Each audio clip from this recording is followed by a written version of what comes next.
Ay Pasli nomli roman esimga keladi. Uningda bir personaj mundaq deydi. Biz yurtidan ayrilib, boshqa shaharlarda turayotganlarni musofir demaymiz. Ular shu ana tuproq, ana makonda yashayotadi.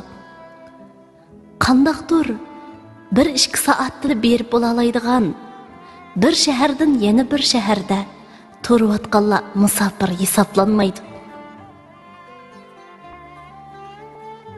Lekin o'z yurtimizdan hech qachon ayrilib boqmagan odamlarga nisbatan ma'lum shaharlarda anchaki uzun turib kelishmi bizga xuddi musofirdek ta'sirini berib, yuragimizni azoblaydi.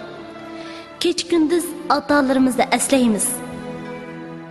Lekin shu jiroqdagi qarindoshlarimiz omon bo'lsin. Biz sizlarni har qachon yod etib turamiz. Yurtinglar sizlarni sevindi.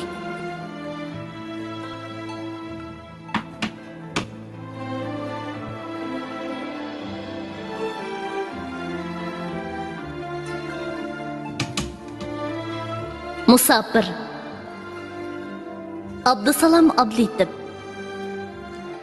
Selib hayot dengiziga umid nomliq bir kema, o'zga yurti bechora sarson bo'lgan musafir, ota-ona do'st yoran kirib har kun tushiga, yig'lab laxti yuriki vayron bo'lgan musafir, kunduz silab mashqi tikkan ashu keshtini, aslab güzel çağlarni yosh eqitgan musafir, uchrab qolsa yurtdishi yiqib uni ko'ziga, xuddi guhar topgandek xush bo'lib ketgan musafir, o'z yurtiki vaqtida ota-ona yonida, o'zga yurti piroqda qon yig'ilgan musafir, baxti uchun ter to'kib o'zga yurti yigona, arsi yo'lar